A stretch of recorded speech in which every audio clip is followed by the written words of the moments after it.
Let's talk about sample space. Sample space is basically the number of possible outcomes that can occur in any scenario. As sample space, we sometimes use as notation U, is the set of all possible outcomes of an experiment. It's also referred to as the universal set. So there's a number of ways you can find out what this universal set is. Sometimes it's pictorially, sometimes it's just by listing things out. And we'll talk about some of these in this set of videos. And well, actually, I should extend this out to tree diagrams. We're going to talk about tree diagrams as well. So we'll talk about listing, two-dimensional grids, and tree diagrams to help us come up with a sample space in these videos. So let's list out the possible outcomes for tossing a coin. That's the first thing I want to do. So the universal set U is going to be given as the set of possible outcomes. So if I flip a coin, there's two things that can happen. I could flip either a head or I could flip a tail. And really that's it. These are the possible outcomes for tossing a coin. So this would be a list of possible outcomes. Pretty straightforward. I want you to do the same thing, listing out the possible outcomes for rolling a six-sided die. Not rocket science here, we're just listing them out, and the reason why we're using a list is because we don't need any sort of picture to help us determine the sample space since it's relatively small and straightforward. So pause the video, give this one a shot, and see how it goes. Okay, so my universal set is given as the set 1, 2, 3, 4, 5, and 6, all the faces on a die. Okay, so moving right along, let's talk about using grids to find a sample space. So this might look a little bit complex, but we're really just making an array of two items being kind of cross-referenced with each other. We want to use a two-dimensional grid to illustrate the possible outcomes when two coins are tossed. So what this means is to use a two-dimensional grid, it's kind of like an XY axis where I'll have a line going in the vertical direction, a line going in the horizontal direction, and in this case I have one axis or one of these, one axis is going to be considered coin 1, and the other one will be considered coin 2.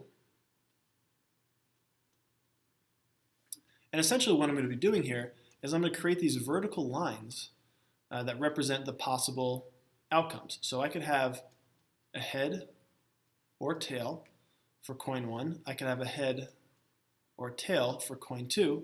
And what I'm going to do is kind of create these like tails, not this kind of tails, but like the tail of a line that comes out of each one of these possibilities for each coin. So again, I'm going to take my vertical line and I'm going to create, or my line tool, and I'm going to create a line that comes out of coin 1's possibilities. And I'll create a horizontal line that comes out of the coin 2 possibilities. And what I've done here is you can see that there are 4 intersections between these two coins that are expanding their possible outcomes just for themselves individually. And what I have here is I have a node here, a node here, a node here, and a node here. And this represents all 4 of the possible outcomes when two coins are tossed. So basically, if you kind of read this one thing at a time, if I toss a head, for the first coin, I can either toss a second head or a tails for the second coin, and then I can kind of do this any which way. Basically, essentially what I'm doing here is I'm using this two-dimensional grid and analyzing all the intersection points to come out with my sample space of head, head, head, tails, tails, head, tails, tails. Every single one of these, each node is, let me try that again, is an outcome. So heads, heads, heads, tails, tails, heads, and tails, tails are the 4 outcomes.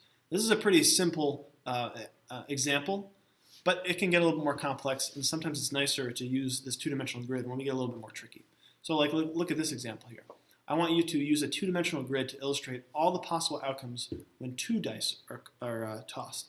And when I say all the outcomes, I'm not looking for you to add up the dice, but what I mean is, like, for example, I could roll a 1 and a 2, and this would be listed as the, not a 12, but this would be listed as the outcome 1, 2. So you'll have a 1, 2 in there, you'll have a 1, 4 in there, you'll have a 5, 6 in there. You could list it something like this. So pause the video, you make a two-dimensional grid, and see if you can't work this out. All right, and so here is my two-dimensional grid. Here is my sample set. It's a little bit larger than the two-coin example, but still doable. Let's talk about one more example for now for talking about how to come up with these sample spaces, and that's a tree diagram. Tree diagrams are pretty nice. I think they're pretty simple to make up when we're talking about smaller examples. You don't want to use a tree diagram when you have these massive sample spaces, but for small outcomes, it's pretty easy to handle. So let's use a tree diagram to illustrate the possible outcomes when tossing 3 coins. And essentially the way the tree diagram works is we're going to start at a beginning point, and then we're going to branch out depending on how many possible outcomes there are for each event. So I'm looking at 3 coins. So basically what I'm doing is I'm creating 2 branches for the first coin. We'll say first coin is the first set of branches, and I can have either a head or tails or a tail flipped for the first coin. But then I need to flip another coin since I'm flipping a total of 3 coins. And this head has 2 branches coming out of it. This tails has 2 branches coming out of it. Since this is now when I flip my second coin.